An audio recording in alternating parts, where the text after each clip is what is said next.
Have at it. 3, 2, 5, 4, 3, 3, 2, and what's up, everybody? Welcome into the Middle Georgia Sports Live show. Braden Holder and Brett Taylor are here. Along joining us today is our baseball analyst, Tyler Knight, as well as our soccer analyst, Kyle Tucker. Guys, I know we've had a lot of great games this week. We've had some GHSA state playoffs getting started and just a couple of other regular season games wrapping up. It's been a pretty big week in our area. How's everybody been doing? It's been a good week, Braden. Lots of stuff going on in the area. Obviously, lots of playoff games. So excited to see how these playoffs kind of start to shape up, and then see who's going to potentially play for a championship here towards the end of May. Doing good. Happy to be here. Yes, sir. Been an awesome week. Glad to join y'all. All right. Well, I think, Brett, unless you want to drag on this intro anymore, let's go ahead and jump straight into baseball. Yeah, so we'll go ahead and take a look at baseball and the rankings here, and we'll pop them up. We'll talk a little bit about what has transpired so far. We mostly just had GHSA playoffs, so we'll get some insight here from our baseball analyst, Tyler Knight. But Tyler, go ahead and run through the top 10 as we have it now here for the MGSL Power Rankings for today, April 27th. At number 1, we got FPD. Number 2, we got House County, who just played their first round. Number 3, we got Stratford. Number 4, we got Peach County, who just won their first round as well. Number 5, we got Ace, who just won their first round. Number 6, we got Tatnall Square Academy. Number 7, we got Veterans. Number 8, we got Westfield, who's playing for another week. Number 9 was, I have no idea because it got took off the screen. Number 9, we got Perry. They just got eliminated by North Oconee. And number 10, we got Northside. Yeah, sorry about that right there, Tyler. I was trying to get you highlighted as the person talking. But talk a little bit about some of the teams that have had some success so far in the playoffs. Obviously, you mentioned Houston County has already been playing. Peach County had a big weekend over in Fort Valley. Ace has also been played very well. Talk about a little bit of some of those success and maybe some of the teams who didn't get find their way out of the first round. Yeah, Houston County played Lassiter in the first round. They swept them, played some really good baseball. In game 2, Lassiter got a lead at some point, but Hoko responded pretty quickly. A lot of good pitching, a lot of timely hitting. Just it's the regular for Hoko. You're going to expect what they just did in the first round to happen in the first round. They will be playing a state championship rematch coming up in the next round. They're playing against Noonan. So expect that to be a really hard-fought series. A little bit of history there, so probably it might get a little chirpy. Who knows? Peach County, don't remember who they played. I know they swept the first round. Wyatt Bland hit a home run, which I saw, which is you love to see that out of one of your upperclassmen leaders. Ace is playing Fitzgerald in the next round. Veterans got swept by Pope, who is probably one of the best teams in the nation right now. They're really hard to beat. They ended up scoring 11 before Veterans could record an out in the first game. That Pope is really good, and Veterans got really unlucky with pulling them. Perry played another really good team in North Oconee. I know I talked about it last time where if they would have got out of that game, nobody could really beat them. But North Oconee ended up pulling through as everybody kind of expected them to. And that will be the end of the season for Veterans and Perry. So let's talk a little bit about the changes from last week. I know we mentioned Perry losing to North Oconee. They moved down from that number 8 spot that they had, and then Westfield moved up to that number 8 spot. Tatnall Square moved up to that number 6 spot from the 7th spot. Brett, maybe you want to talk a little bit about how the way we do our rankings here and the teams that are still making a run within their respective class and region. Yeah, so from the beginning when we talked about how we're going to do rankings at Middle Georgia Sports Live, it's not really geared towards head-to-head. We may take that into account, especially if two teams, like you've got at the top here, FPD, Houston County, we may take that into account to a certain degree. But mostly what we're looking at is these teams versus their respective schedules inside their respective regions and state classifications and how they would fare. So the thought process here is obviously veterans and Perry having lost in the first round, no longer an opportunity to win their state championship, went out in the first round. And you've still got some teams like Tatnall, Westfield, obviously Ace, Peach, and Houston are moving on to the second round in GHSA. So they still have opportunities to win. That's kind of how we're taking a look at this. Obviously, right now, you expect a Tatnall Square to be a really tough out for anybody who plays them. Peach County has shown that this is a special season so far, and they're continuing to roll. They actually beat Stevenson County in the first round, and they were dominant in that. And then Houston County has just been probably if not the best program in the state of Georgia over the last 5 years, probably top 3. And so you expected them to move on. And as Tyler mentioned, they do a great job of when adversity hits coming back. They don't normally, if they drop a game, they don't normally drop a second game. And so they'll have a rematch against Noonan. I don't know how good Noonan is compared to their team last year. They've lost 9 games on the season. Houston County's lost 7. So, but Noonan comes in as a 2 seed out of their region, where Houston is the region champ out of a very tough region. And then obviously at the top, Braden, you got FPD, who's just been rolling along, minus the one loss. They've just been completely dominant so far. Yeah, I think the top 5 was the same last week, and it's pretty much been the same for the majority of the season here. But Tyler, talk a little bit about the second round coming up for the GHSA, these teams that are still left, and then we'll kind of shift into talking about the GIAA wrapping up the regular season. Yeah, as I mentioned, Houston County rematching against Noonan, and we talked about how we don't really know what Noonan looks like, which it can play a part into it. But with these teams that are always making state championship runs, it doesn't really matter how they're playing some years and what talent they have. They're just so used to being in that winning culture that they're going to end up finding a way. So even though they're not facing Noonan in the state championship or in the Final Four, you can still expect a really good Noonan team to come out there and play against HOCO. HOCO's a really hard team to beat right now, no matter who their opponent is. They got a really good pitcher in Tyson Gaines, a really good player in Isaiah Gallus, and they're a really tough team to beat, especially when they're getting led by Coach Hopkins over there. Peach County is about to play Southeast Bullock. I got a teammate who grew up going to Southeast Bullock, Cody Collins, so they can produce a little bit of talent. So expect that to be a decent matchup. Probably not the matchup that HOCO and Noonan is, but still expect some more competition than we saw in the first round. And then Ace is playing Fitzgerald. Not very tuned in with how good Fitzgerald is and how that 1A classification is. I know Ace plays Buckley County a decent amount, and I know some people at Buckley County, and Ace always tends to be Buckley County's rival.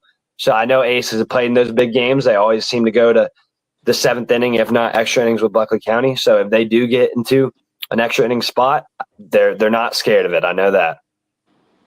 Right, and that's a big region rivalry there with Buckley and Ace. But let's talk about another 2 teams in the top 5 here, FPD and Stratford, as the GIAA regular season's coming to a close. I know Stratford's got a series this week, region series against Mount DeSales, and FPD's playing John Millage. But what kind of things are we looking for, Tyler, as we wrap up with the private school side of things here?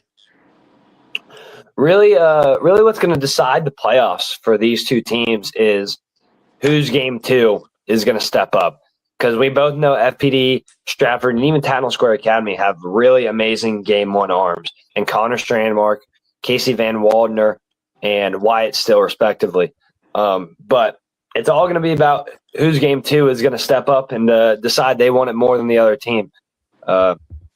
Especially with a team like FPD, whose number 1 is so dominant. They're really going to need – I think Wyatt Waters has been their game 2 guy. They're really going to need Wyatt Waters to step up. And the same for Stratford. I don't see either of those teams, and including Tatnall Square, I don't see either of those three teams losing the first game. But game two is could be where it comes back to bite them. So, Tyler, on that note, do you think some of these underdogs having such kind of insurmountable game one pitchers, do you think any of these underdogs maybe play some, not games, but maybe some adjustments with their game one starters instead of having to throw somebody against a guy like Wyatt Still at Tatnall Square or Strand Market at FPD? Do you maybe move that to maybe a game two and try to set up a better pitching situation, maybe in a winner take all game three scenario? I know underdogs are always looking to how can we get enough out of our pitching to win the series. For sure. We saw Northside do that, I think, 2 times this year, and that's what got them their region wins. They threw their one off. So instead of throwing them their usual game one, they waited to hold them on until the later part of the series. But once you get to they might do it this week, the underdogs, when playing these three teams. But once you get to the playoffs, you really don't want to sit on your number one arms. You don't want to lose with having your best on the bench. So I bet there's going to be a lot of conversation about it, especially going up against teams that are going to be really highly seeded, especially FPD and Stratford. But you definitely don't want to lose with your best on the bench. So it's going to be fun to see what these underdogs do against these big dogs, if you will, in the GIAA. Yeah, it's going to be interesting for sure moving forward in the coming weeks to see who ends up where. And has anybody got any final thoughts as we wrap up the baseball segment here? I'm just excited. I tell you what, I think that we've got a lot of potential big matchups to end the season on the private school side in GIAA. Obviously, we've got some ginormous matchups in the GHSA second round, and I'm excited to see how things start to unfold and how some of these local teams can make their imprint on this season, especially in the playoffs. All right. Well, I think with that being said, we're going to take a break here. When we come back, we're going to dive into soccer. Obviously, big week soccer playoff starting, GIAA with some games as well, wrapping up the regular season. But we're going to take a break, and we'll be right back here. You're watching Middle Georgia Sports Live.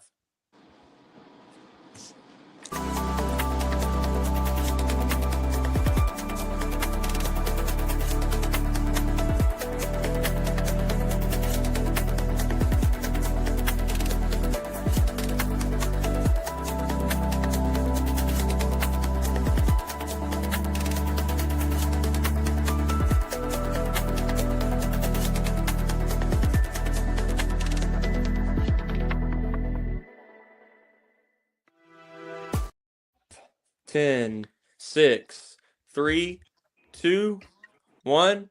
Yo, what's good, everybody? Welcome back into the Middle Georgia Sports Live show. And now you guys get to hear your favorite soccer analyst, Kyle Tucker, as we get ready to debrief the girls and the boys soccer rankings. We've had quite a week here as the GHSA started the first round of the playoffs. We had several teams in the area making that, and also some GIAA games as wrapping up, some region spots getting secured. So, Kyle, let's jump into the girls' rankings here. Kind of take us from top to bottom, and let's talk about these teams. Gotcha. All right. Coming in at number 1, obviously we got Stratford. They're holding strong to that number 1 spot as they're obviously 16-0. Number 2, we've got FPD, 10-2. And then Ace coming in at number 3, Griffins. Then we got Central Fellowship at 4. They're 18-1. That's a strong 4 spot for Central Fellowship. And then Houston County at 12-4. And we'll get into how their week went. And then Perry at number 6, or I'm sorry, Houston County was 5. Perry is 6. And then we got Veterans at 7. Peach County at 8. Mount DeSales at 9. With they've got that 500 record there, 7-7. And then Warner Robins rounds out our top 10 list for girls, and they're 8-6. So an awesome top 10 list, but some unfortunate outcomes for a lot of the GHSA schools, Braden. Yeah, Kyle, let's go ahead and jump into that and talk about the first round that we had this week. Obviously, a lot of our teams making that first round, so we got a lot of games to talk about here. Yep, no doubt. So the Veterans girls, they lost to the Pope Greyhounds 10-0 on Wednesday, and that's just unfortunate. Veterans girls had earlier last Sunday had went down to Dodge County and had trumped Dodge County 9-0. That was a great road win to kind of send them into the playoffs. But unfortunately, they get into the first round and they get mauled by the Greyhounds out of Pope 10-0. And so, unfortunately, the Veterans girls season is over. But, a good season all around, 12-8.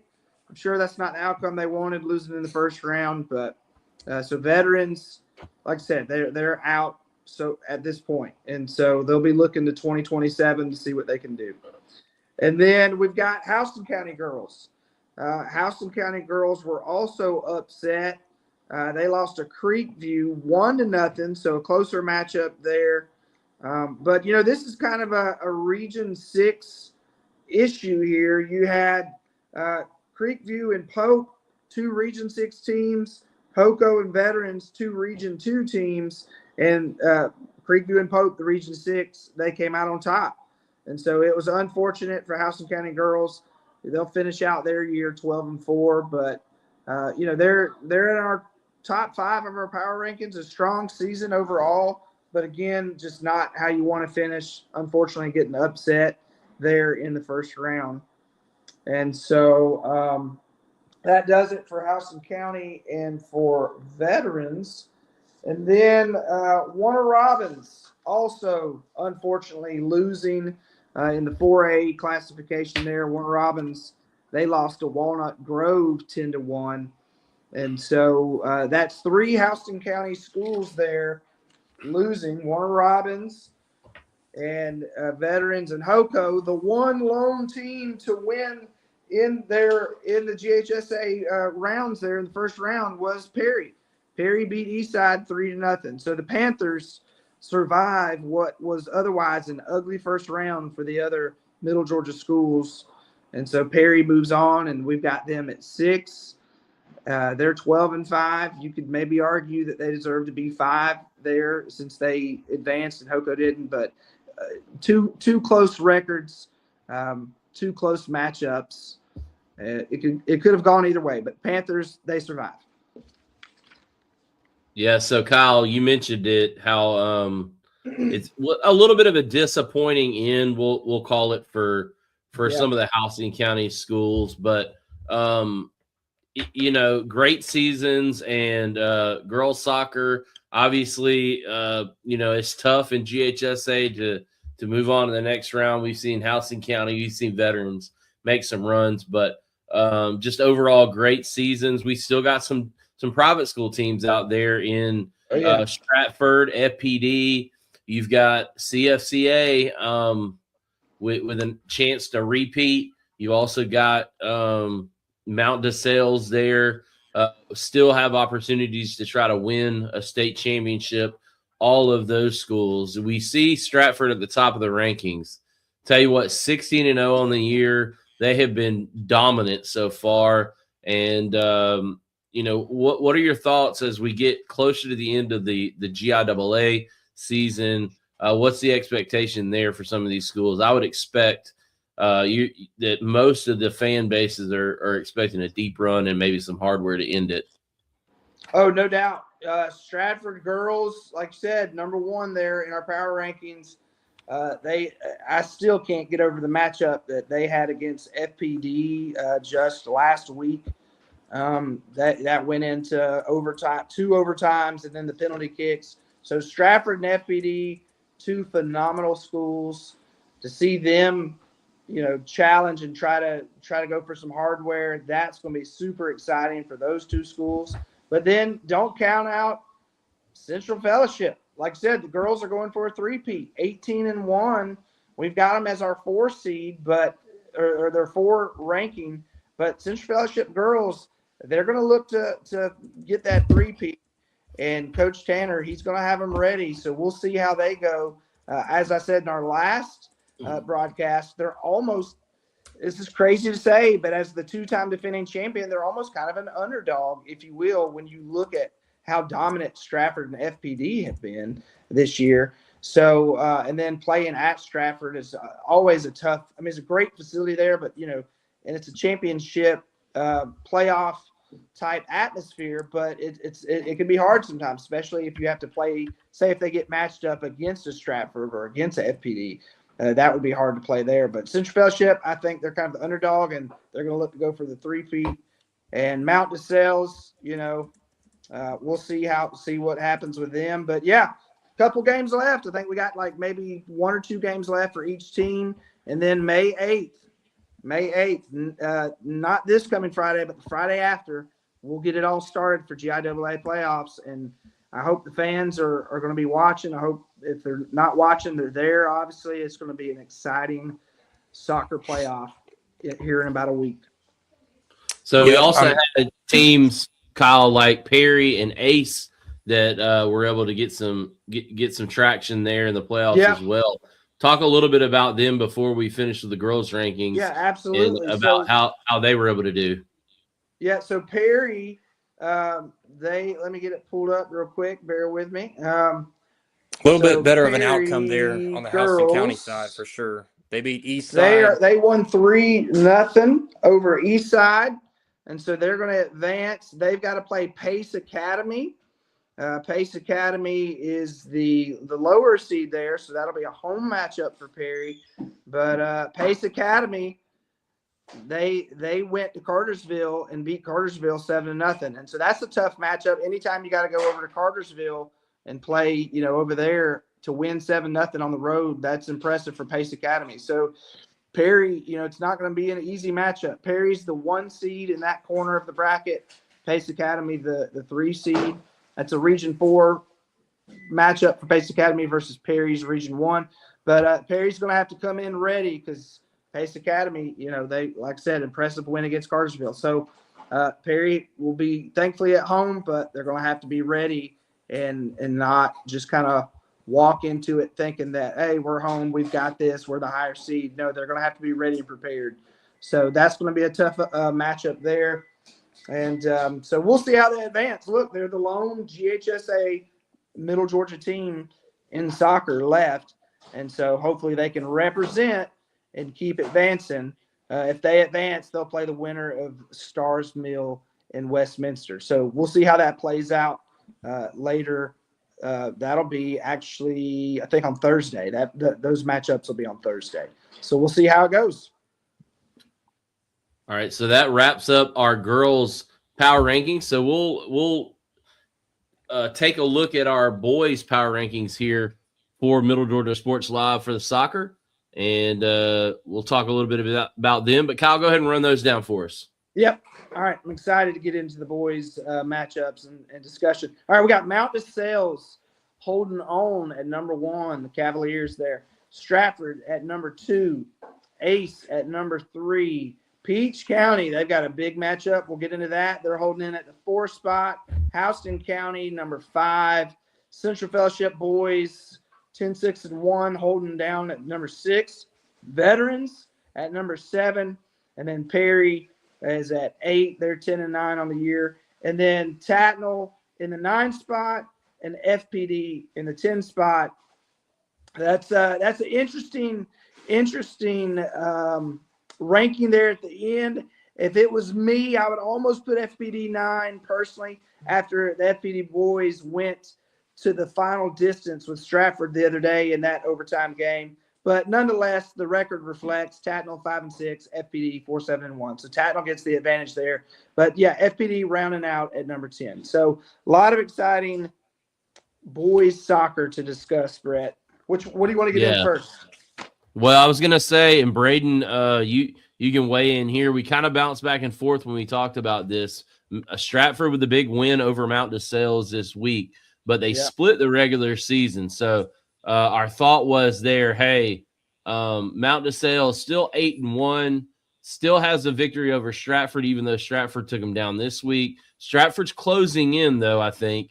And depending on how they do, especially as we get closer into the playoffs and seeing how they advance forward, the Eagles may overtake the Cavaliers in that spot. But that was kind of our thought process there. Let's not jump the gun on just one game. Let's look at the whole body of work there. And then obviously you have Peach County, who's looking to host or play another second round game in the playoffs after getting a big victory in the first round. So, and CFCA, as I mentioned earlier, with their girls, how good they were last year, and the boys made it to the Final Four last year. So you expect in that AA boys and GIAA that CFCA is going to have a say in who comes out of that one with the championship. So, Braden, any thoughts on kind of the boys soccer power rankings before we let Kyle kind of dissect what went on in terms of playoff standings and who advanced and all that good stuff? Yeah, I mean, I think if you look at the April 20th rankings from just last week, you're going to see a lot of big changes. The top five, even the top five, is just way different. So Houston County and Perry dropping down even lower, as well as veterans. So Kyle's going to get into the first round games here in just a moment, but did want to point out how different the rankings look, because the way that we do the rankings is based on who is still alive in their given class and who still has the chance to make a deep run within their given association. So Kyle, let's go ahead and talk about the first round that happened just last week. Yeah, so Kyle, go ahead and give us a rundown about what happened last week in the first round in some of these matchups, some of these teams that maybe have gone down a little bit in our rankings based on the first round exits that they've had, and then who's still alive there on the GHSA side.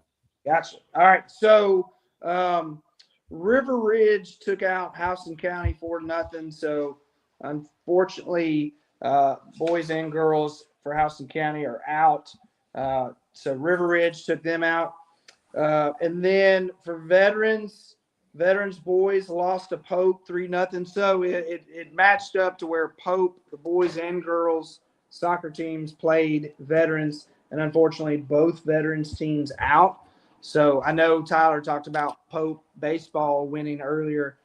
So that the Pope Athletics giving some just hard playoff matchups to the Middle Georgia teams down here, as they like to do. So yeah, veterans is out. That's why we have them at 7. They really can't, they can't improve their position on the season because they're out. So, but good season all around, 14-5. So that was HOCO and veterans. And then, so we've got, this is the interesting matchup, Brett. You got West Lawrence out of Dublin in Peach County. I'm really looking forward to this one. Peach County went up to Dahlonega and beat Lumpkin County 2-1. And now they're going to have to follow up that road trip. They're going to have to take on West Lawrence. West Lawrence is 19-1 on the season. They tied the Stratford boys earlier in the year 2-2.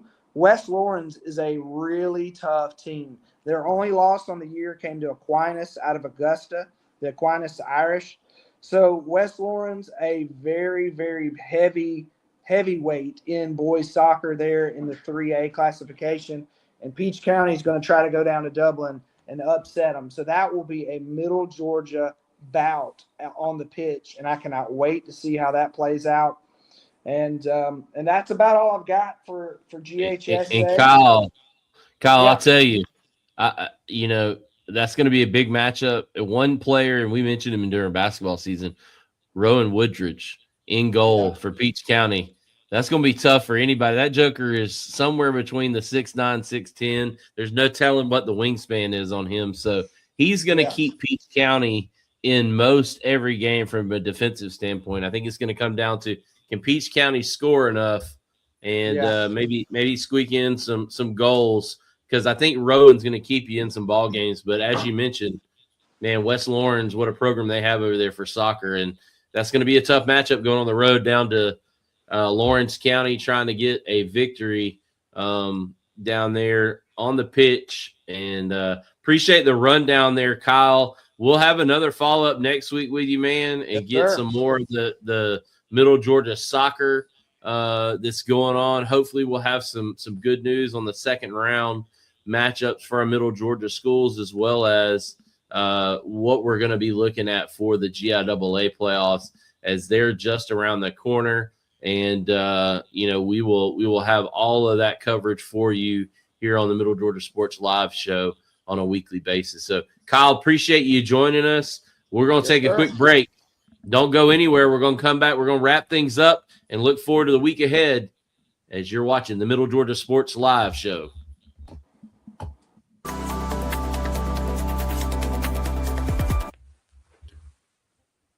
All right, 5, 4, 3, 2, 1. And we are back here for our last segment on the Middle Georgia Sports Live show. Brett Taylor, Braden Holder, appreciate y'all sticking with us. And Braden, I know that we talked a little bit about some of the things that are going on baseball, soccer-wise. Got some big games in the area this week. And why don't you go ahead and run down those games that are on the slate, and then maybe talk a little bit about some of the games that Middle Georgia Sports Live may be covering, whether that's from a social media perspective or broadcasting the actual games. Go ahead and take it away, Braden. Oh, I'm going to take it away. We're about to run this down. But first, before we get into it, I do want to remind everybody to follow Middle Georgia Sports Live on Instagram and Facebook, as well as subscribing to the YouTube channel. So that way, no matter what games we're covering, you're going to be able to see it. You're going to be able to see the social media updates. You're going to be able to see the live games. So make sure you follow us on all three of those platforms so you don't miss any of the updates. On Monday, Stratford at Mount DeSales baseball. That's going to be a big one in the region there to determine some seedings. FPD at Mount DeSales soccer, same thing on that side. Tuesday, Ace girls are going to be playing their playoff game. Wednesday, John Millage is at FPD for baseball.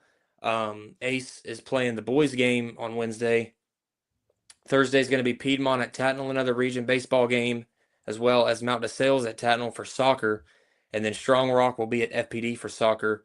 And then also it's going to be Pace Academy at Perry that we talked about earlier on the round 2 for the GHSA state playoff there. Friday is going to be Mount DeSales at Stratford for baseball, as well as the Hoko Noonan baseball game that we mentioned earlier. Brett, what a slate. It's going to be fun. And who knows, y'all, you may even see Brett Taylor at a game. Make sure you smile, tell him hi, and let him know how much you love him. I'm going to tell you what, Braden, it's a busy time of year. Everyone thinks when you're winding down at the end of the school year, you're just kind of coasting towards the end. But from a sports and athletic perspective, it's about as jam-packed as you get throughout the sports season.